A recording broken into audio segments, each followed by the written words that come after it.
मन से मानना है, लेकिन दीदी मन से मानना है महादेव को। ऐसा नहीं कि माला हाथ में ले लिए और नमः शिवाय कर रहे हैं, ध्यान कहाँ है। अरे गोदीवा लगा है कि 2 कट्ठा लिखवा ले, हमरो लगा है कि कोई अस्तर चलावे पड़ता। ऐसा मन में भ्रम नहीं होना चाहिए। महादेव से मानिए दिल से कि भोलेनाथ गोदीवा के तो इतना बरहंती दे ले हा, थोड़ा सा हमरो दे दा। बैठ जा बेटिया यहाँ पर, थोड़ा सा हमरो पर दया करिए गुरुदेव कि हमरो 4 कट्ठा हो जाए। कहते दीदी की पर भला था हो भला, भला किसी को हो न सका तो बुरा किसी को मत करना, अंतकाल जब जाएगा तो साथ कोई ना जाएगा। जब अंतकाल में जाइएगा तो कोई साथ नहीं जाएगा, नहीं भला जाएगा और नहीं बुरा जाएगा। जैसा कर्तव्य करोगे वैसा फल मिलेगा। बोलिए शंकर भगवान की जय। एक छोटा मोटा कहानी है दीदी। जैसे कि दीदी एक गांव में एक राजा थे, लेकिन राजा के पास में इतना अहंकार था, इतना घमंड था। वो राजा नहीं भक्ति भाव करते थे, नहीं किसी को करने के मौका देते थे, क्योंकि राजा सोचते थे दीदी कि हमसे बड़ा राजा और तपस्या कोई है ही नहीं। ऐसा करेंगे कि नहीं हम भक्ति भाव करेंगे, नहीं किसी को करने देंगे, क्योंकि लोग दूसरेगा कि गरीब का राज, गरीब का पूजा पाठ बढ़िया से धूमधाम से करवावा है, यही राजवा के रोजी ना है, लोग दूसरे ना हमको। इसीलिए राजा किसी को करने के लिए नहीं देते थे दीदी। एक दिन की बात हुआ, पूरा गांव में मंदिर रहे दीदी, जहां कुत्ता बुलते रहे, बिलाई बुलते रहे, चूहा छुछुंदर रहे, लेकिन वहां साफ सुथरा भी किसी को करने के मौका राजा नहीं दे। इतना गांव में पाप अनर्थ होने लगे दीदी। एगो बड़ बुजुर्ग थे पिता के समान गांव में, वो बोले कि अरे आज तो हम लोग दबाव में हैं, कल छोटा छोटा बच्चा भी रहेगा ना, बच्चा के भी गलत प्रभाव पड़ेगा, इस संसार में पाप बढ़ेगा, पाप कभी कमेगा नहीं। ऐसा करो, कोई तपस्वी के बुलाइए और गांव में यज्ञ करवाइए। जैसे हमारे आज भैया, कितना सुंदर बात है, आज कोई शादी विवाह में भी इतना सजावट नहीं करते हैं, लेकिन गुरु के दरबार में आज हम लोग के बुला के इतना अच्छा से व्यवस्था किए और गुरु के आगमन किए घर में। उसी तरह से बुलाओ कोई महात्मा को, यहाँ 9 दिन के कथा रखा जाए, क्योंकि कोई भी भैया कहीं जाते हैं तब ना अच्छा भाव सीखिएगा, गलत भी जाइएगा गलत सुनिएगा, अच्छा भी जाइएगा अच्छा सुनिएगा। अच्छा यह करवाइए कि पापी सबके बुद्धि खुले और जो मन में राजा के अहंकार है जो दूर हो जाए। सच में दीदी कोई तपस्वी के बुला के यज्ञ करवाए, 9 दिन के यज्ञ करवाए। 9 दिन जितना गांव के लोग बच्चा बच्चा जात पर जात जितना थे सब गए चर्चा में, लेकिन राजा घमंडी चर्चा में देखने तक नहीं गए। अब भैया 9 दिन तो दीदी चर्चा भजन हो गया, प्रवचन सुन लिए सब लोग। जब 9वां दिन के बाद गुरुजी के विदाई के अवसर आया, सारा लोग जुट गए और गुरुजी के दिल से विदाई करने लगे। गुरुजी बोले आज तो हम 9 दिन प्रवचन सबको सुना दिए, लेकिन आज हमको सबसे दक्षिणा चाहिए, खाली हाथ प्रवचन सुनना नहीं चाहिए। सब लोग को जितना बने गुरु के दक्षिणा दीजिए। गुरुजी आदेश दिए, सारा लोग बोले गुरुजी क्या चाहिए दक्षिणा में, अपना मुंह से बकारा दीजिए। गुरुजी बोले कि कुछ नहीं चाहिए दक्षिणा में, नहीं सीधा चाहिए और ना पैसा चाहिए ना वस्त्र चाहिए। गुरुजी के दक्षिणा में एक एक वाणी को सबको त्याग करना चाहिए। अब बताइए अच्छा लग रहा है चाचा जी? तोरे कहे थियो चश्मा वाला चाचा जी बोले कि एक एक चीज को त्याग करना चाहिए। क्या करना चाहिए गुरुजी? जो करिए कोई बोले कि हम दारू बहुते पीते हैं। आई से छोड़ दिए गुरु के नाम। 12 बरस तक गुरु जी आपको तपस्या करेंगे या दारू के हाथ भी नहीं लगाएंगे। चलिए ये भी सही है, क्योंकि कोई तो एक चीज मान लिए ना, कोई अंत त्याग दिए दीदी। कोई अंत, जैसे कि कहते हैं कि आज हम कोई फल नहीं खाएंगे 12 बरस तक, एक फल कोई नहीं खाएंगे। कोई बोले कि अरे हम चावल 12 बरस तक नहीं खाएंगे, खाली रोटी खाएंगे। कोई बोले दीदी कि लहसुन प्याज नहीं खाएंगे। बाबू के साइड करो भैया थोड़ा सा। तब बोले सब एक चीज त्याग कर लिए। हर बच्चा छोटा छोटा गुरु के शरण में एक वचन को त्याग कर दिए दीदी। बच गए एक राजा। अब गुरु जी बोले कि अरे तालाब में एक मछलियां जब सरेगा तब पूरा महकवे करेगा ना। इतना बगीचा है चाचा जी, सुअर बानर मर जाता है, कितना दूर तक महकता है। साला क्या मर गया, इतना बदबू दे रहा है, उसको हटाया जाए। वही बोले कि जब एक गांव में राजा के पास अहंकार है तब फिर से वही जगह पर सारा लोग आ जाएगा। उसको भी लाया जाए और उनको भी ज्ञान दिया जाए और गुरु के शरण में एक चीज को त्याग किया जाए। जितना गांव के लोग रहे राजा प्रजा, सारा गांव उलट गए दीदी। या राजा के घर से खिसिया के लाए। राजा कैसे होते हैं दीदी? जो इज्जत सम्मान हम लोग देते हैं तब ना राजा राज पर बैठते हैं। जैसे कि राम जी के अभी देखते हैं कितना शुभ अवसर पर अयोध्या में कितना दिन से तैयारियां हो रहा है कि राजा राम आने वाला है ना भैया। और जब सीता जी पर कलंक लगे थे तब पूरा गांव के लोग क्या बोले थे कि सीता जी को नहीं रखना चाहिए, राम जी को राज पर नहीं बैठाना चाहिए।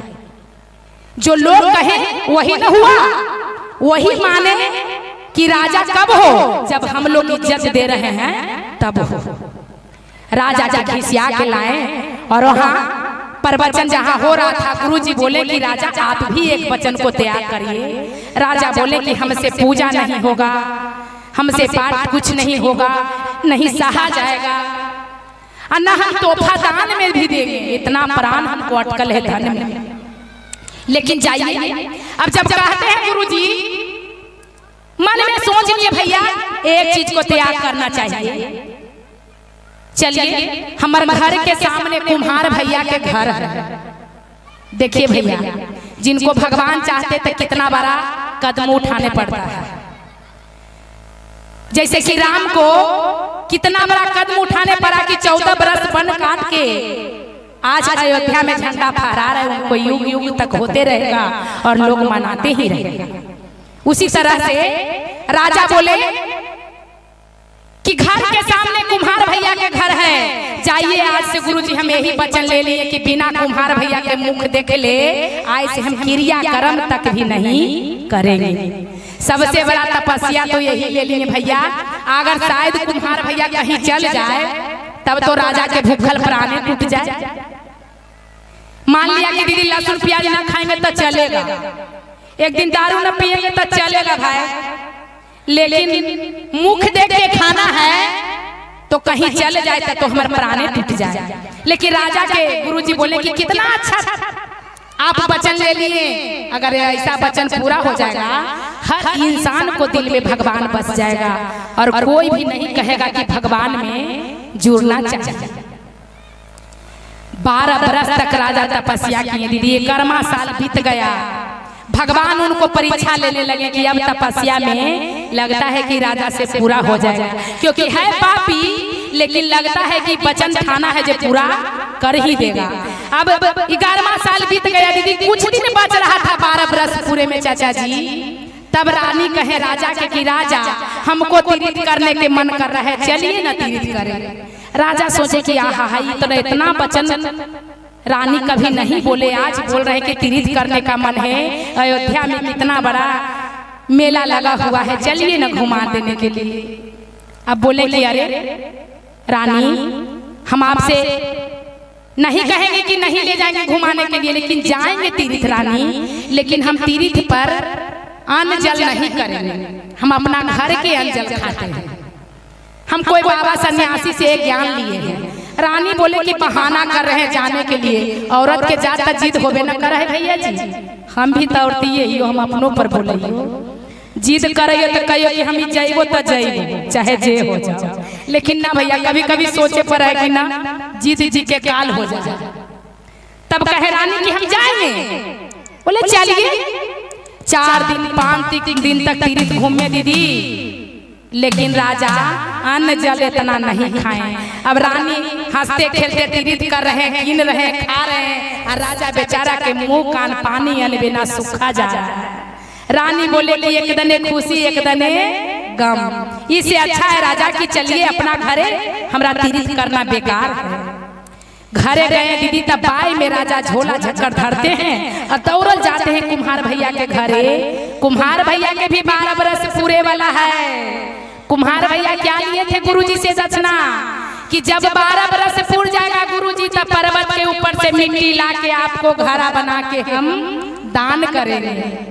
कुम्हार भैया भी चल गए पर्वत के ऊपर मिट्टी लाने के लिए, और राजा आए तो दौड़ल खोजते हैं कुम्हार भैया है ये नहीं। कुम्हार भैया के पत्नी से पूछे तो बोले कि राजा तो हमर चल गए पर्वत के ऊपर से मिट्टी लाने के लिए। अब राजा के दीदी प्राण आवे न जाइए कि अब तब मरिए जाए। 10-11 दिन हो गया, अब के दिन में मिलेंगे कुम्हार भैया, मुख देखेंगे तब न हम अंजल करेंगे, और नहीं करेंगे तो हमारे 12 बरस के तपस्या सब माटी में मिल जाएगा। चलो प्राण जाए तो जाए पर वचन न जाए, चलिए चाहे जहां मिल जाए। जाते जाते भैया कुछ दिन बीत गया, कुम्हार भैया के मिट्टी कोड़ते कोड़ते भी समय बीत गया। जब पर्वत के ऊपर कुम्हार भैया मिट्टी कोड़ते कोड़ते, कितना सौभाग्य की बात है कि भगवान के दया से सोना के गगरा मिला अंदर से धरती के तल से, और उसमें हीरा मोती भरा हुआ था।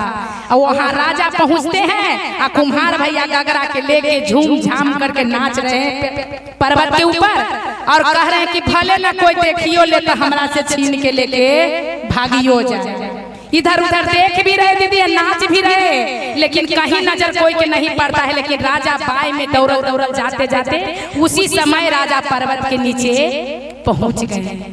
कुम्हार भैया इधर उधर देख रहे हैं, राजा के नजर पड़ गया कुम्हार भैया पर, और कुम्हार भैया के नजर पड़ गया राजा पर। दोनों के नजर सेम टू सेम मिल गया। तब कुम्हार भैया ठुकमुका गए। राजा बोले कि अरे ठीक है हम आपको देख लिए। क्या देख लिए? यानी कहे के मतलब उनका था कि हम आपको देखने के लिए आए ना, हम देख लिए, अपना नाचते झूमते रहिए। लेकिन कुम्हार भैया कहा कि चंठ राजा तो देख लिया, लेकिन ये तो अब कहा कि देख लिया, देखने के मतलब क्या है? कुम्हार भैया के लगा भैया कि अभी सोना के गगरा देख लिया। समझ में आ रहा है ना भैया जी? कुम्हार भैया बोले कि राजा अच्छा ठीक है आप देख लिए ना, किसी से कहिएगा मत राजा, बस दोनों 50-50 बांट लीजिएगा। अरे राजा बोले हम देखे कुछ है ये नहीं, कह रहे हैं कि बांट लीजिएगा। क्या बांट ले? नीचे आइए। नीचे गए राजा भूखे बोले कुम्हार भैया की गगरा देखिए खोल के, हमरा 12 बरस के तपस्या के फल मिल गया, दोनों बांट लीजिएगा। राजा जब गगरा खोल के देखते हैं भैया, तब भोकार पार के राजा रोने लगते हैं। कहते हैं राजा, इतना रोते हैं कि कुम्हार भैया पूछते हैं कि काहे रो रहे हैं राजा? कुम्हार भैया के राजा बताएं कि हम अपना जो किए वो पछतावा के लिए रो रहे हैं। आज हम एक इंसान को देख के 12 बरस तक अन्न जल किए, इतना बड़ा तोहफा देखे ला मिला। इसी तरह से हम भगवान को सूरत देखकर और भगवान को नाम लेकर हम अंजल करते, आज कितना बड़ा तपस्वी राजा बन जाते और दुनिया में नाम हो जाता। लेकिन राजा बने, लेकिन कोई काम के राजा नहीं बने। पछतावा पर उनको मलोल आ रहा है दीदी, इतना रो रहे राजा। कुम्हार भैया चुप किए और कहे कि राजा रोइए मत।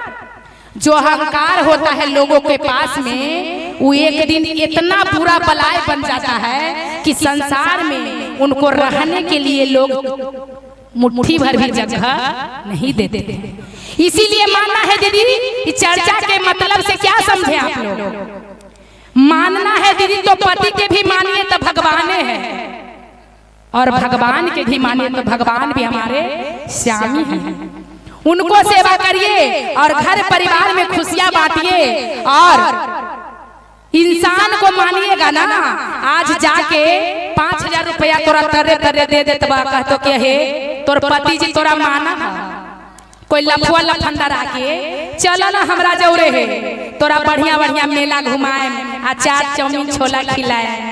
लेकिन ये पछतावा में नहीं आइएगा गुरु बहना। इंसान को मानिएगा भगवान, लेकिन वही इंसान एक दिन छुरा मार देगा। सारा ये जाल माया है जो छूट जाएगा। अब भगवान को मानिएगा तो एक न एक दिन सच्चाई रास्ता पर जरूर चलिएगा।